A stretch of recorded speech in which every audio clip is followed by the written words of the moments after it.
मिनश्शैतानिर्रजीम बिस्मिल्लाहिर्रहमानिर्रहीम।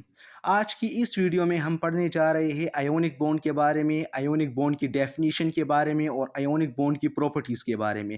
आज की इस वीडियो में हम सीखेंगे कि आयोनिक बॉन्ड को क्यों आयोनिक बॉन्ड कहा जाता है, आयोनिक बॉन्ड को क्यों कर्नल बॉन्ड कहा जाता है, आयोनिक बॉन्ड में इलेक्ट्रॉन एक एटम से दूसरे एटम में कैसे ट्रांसफ़र होते हैं। इन तमाम तर चीज़ों के बारे में आज हम अपनी इस वीडियो में सीखेंगे। तो शुरू करते हैं। सबसे पहले हमारे साथ है ionic bond. Ionic bond is also called kernel bond. Ionic bond को हम कर्नल बॉन्ड भी कहते हैं।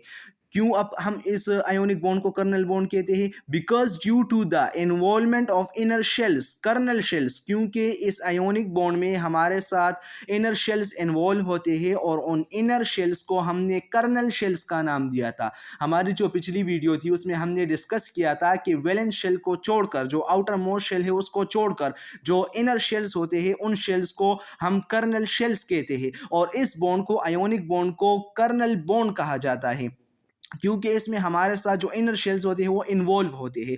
कैसे इन्वॉल्व होते हैं? जब एक एटम से इलेक्ट्रॉन ट्रांसफर हो जाता है दूसरे एटम में तो मतलब उसका वैलेंस शेल खाली हो गया। अगर एक एटम के लास्ट शेल में हमारे साथ एक इलेक्ट्रॉन है और वो इलेक्ट्रॉन भी उस एटम को छोड़कर दूसरे एटम में ट्रांसफर हो जाए, मतलब उसका वैलेंस शेल खत्म हो गया और कौन से शेल्स रह गए? इनर शेल्स रह गए, कर्नल शेल्स रह गए। तो इसलिए हम कहते हैं कि आयोनिक बॉन्ड हमारे साथ कर्नल बॉन्ड भी कहलाता है।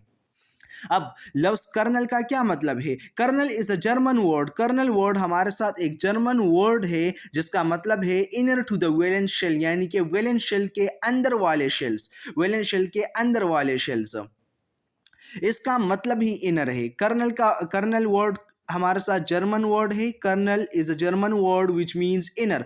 कर्नल हमारे साथ जर्मन वर्ड है जिसका मतलब है अंदरूनी।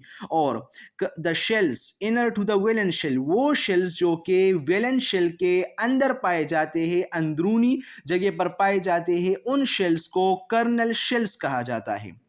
Why it is called ionic bond? अब ionic bond को ionic bond क्यों कहते हैं? It is called ionic bond due to the involvement of ions and it is also called electrovalent bond. अच्छा, ionic bond को हम क्या कहते हैं? ionic bond को हम ionic bond इसलिए कहते हैं क्योंकि हमारे साथ ionic bond में ions बनते हैं और ions की involvement जो है वो होती है, इसलिए हम ionic bond को ionic bond कहते हैं। अगर एक एटम है हमारे साथ, उसने आयोनिक बॉन्ड बनाया दूसरे एटम के साथ, तो मतलब ये है कि उस एक एटम से हमारे साथ क्या हुआ? इलेक्ट्रॉन ट्रांसफर हुआ दूसरे एटम में। और मतलब जब इलेक्ट्रॉन ट्रांसफर हुआ एक एटम से दूसरे एटम में, तो जिस एटम से इलेक्ट्रॉन ट्रांसफर हुआ है वो इलेक्ट्रॉन हमारे साथ इलेक्ट्रॉन डिफिशिएंट हो गया, वो एटम हमारे साथ इलेक्ट्रॉन डिफिशिएंट हो गया, मतलब उस पर हमारे साथ पॉजिटिव चार्ज आ गया क्योंकि उसमें प्रोटॉन की तादाद ज्यादा हो गई।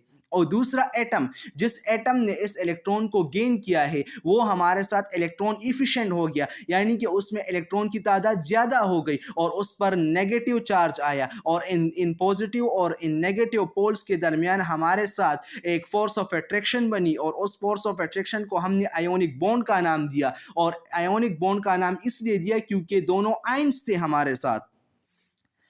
अच्छा, और इस आयोनिक बॉन्ड को हम इलेक्ट्रोवेलेंट बॉन्ड भी हम कह सकते हैं।